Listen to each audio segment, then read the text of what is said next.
Saying the wrong words at the wrong time can lead to some pretty bad consequences.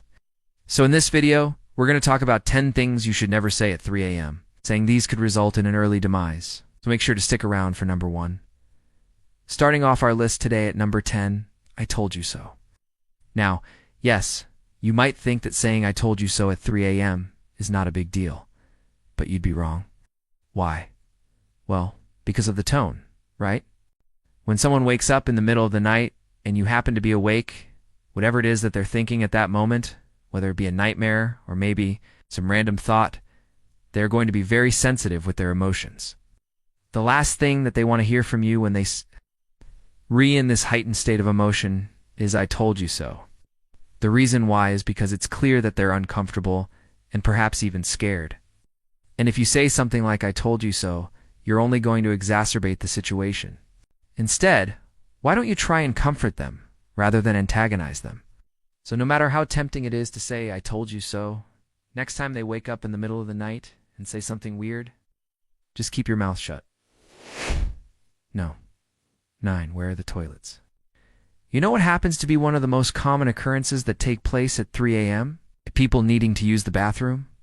For whatever reason, whether it be that they drank too much the night before, or maybe they ate a meal that was too heavy, this is very common.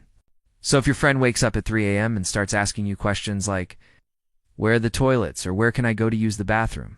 There's no need for you to play along. In fact, you should let them know that it's 3 a.m., and that they should probably just hold it until morning. Doing this will obviously save them from embarrassing themselves in front of everyone else in the room by making a mad dash to the toilet.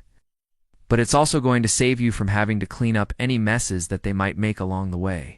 If you were to just play along with their delusion and tell them where the toilets are, they might end up peeing all over the floor or in the bed, which is something that you definitely don't want to have to deal with. At 8, you snore so loud. Have you ever woken up in the middle of the night and heard your partner snoring really loudly? Of course you have. It happens all the time. I'm sure that you've reacted negatively to it too. However, despite how annoying and even disturbing it may be to listen to your partner snoring, you should never say you snore so loud. At 3 a.m.? Why? Well, because you need to consider their sleeping habits and whether or not they would still be able to fall back asleep after you say something like that, if you really wanted to be honest with them. Then you should wait until they re-awake, and then tell them that you re-bothered by their snoring. This way you won't risk waking them up even more and ruining their sleep.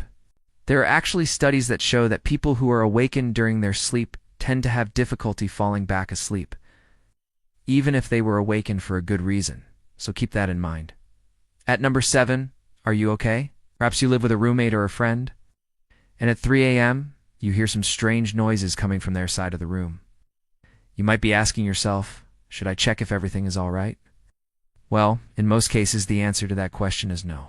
Oftentimes, people make the mistake of waking up their roommate or friend if they hear strange noises or if they see them moving around in their sleep.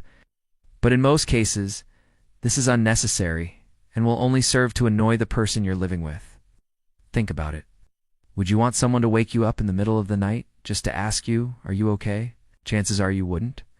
In fact, it would probably leave you feeling more annoyed and agitated than anything else.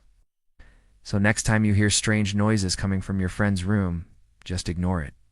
If it's really an emergency, then you'll hear them screaming or shouting. But until then, just keep quiet now. 6. I haven't seen you in forever. Have you ever been at a party or a social event and met someone that you knew from years ago? If you have, then you know exactly how awkward those kinds of interactions can be. Sometimes you just don't know what to say and how to act. And this becomes even more difficult if it's 3 a.m. and you're both drunk. Let's say that you at a party with your friends, and all of a sudden you bump into an ex-classmate of yours that you haven't seen in years. They might get really excited and say something like, oh my God, I haven't seen you in forever. How have you been? Even though they might mean well, the best thing that you can do in this scenario is to politely excuse yourself and go back to your friends. Trust me, you do want to be stuck having a deep conversation with someone that you have unseen in years while you both drunk. No. 5. That reminds me of a story. We've all been there. Maybe you retelling a joke or a funny story to your friends when all of a sudden someone interrupts you and says, that reminds me of a story. Let me tell you, there is nothing more annoying than someone doing this.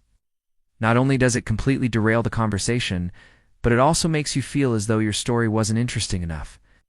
And trust me, you don't want to be the person that tells a story at 3 a.m. only for someone to interrupt you and say that reminds me of a story. There is a time and a place to tell stories, and 3 a.m. is never the right time to do so. If someone does this to you, just give them a quick shut up and then continue telling your story. If they persist, then just roll your eyes and ignore them. At no. 4. Can I ask you something? If you ever find yourself being asked a question by someone at 3 a.m., you should never respond with, sure. As cliche as it sounds, 3 a.m. is often the time when people become overly emotional and say things that they do and mean. So if someone asks you a question at this hour, it's best to just ignore it. They're probably not expecting you to answer anyway. By responding with sure, you're only encouraging them to continue talking and potentially making a fool out of themselves. If you're really close with this person, and you know that they're going through something difficult, then by all means help them out. But in most cases, it's best to just ignore their questions and hope that they go away. No. 3. It gets worse. Imagine waking up in the middle of the night feeling sick to your stomach. You stumble out of bed and head to the bathroom.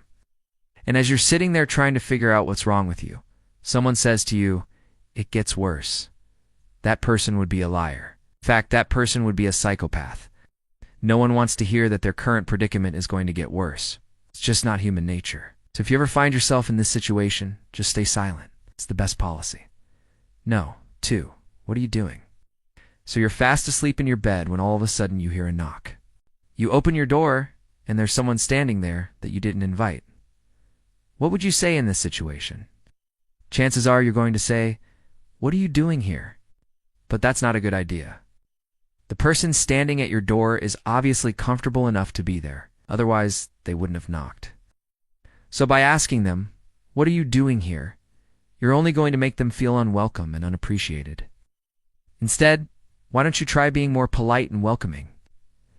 After all, they did come to your house at 3 a.m., so they must be desperate for help. And finally, at no one. Go away. Imagine waking up in the middle of the night and seeing a ghost standing over your bed. God, what would you do in that situation? Most people would scream and try to kill the ghost. However, that's not always the best option. Ghosts are known to be quite sensitive, and by telling them to go away, you're only going to make them angry. If you happen to see a ghost at 3 a.m., the best thing to do is to remain calm and polite. Thank them for visiting, and ask them if there's anything that you can do to help. After all, they did come to you in the middle of the night, so they must need your help. By being polite to ghosts, you're not only going to make their day, you're also going to increase the chances of them helping you out in the future. If you made it this far, be sure to like the video and subscribe for more.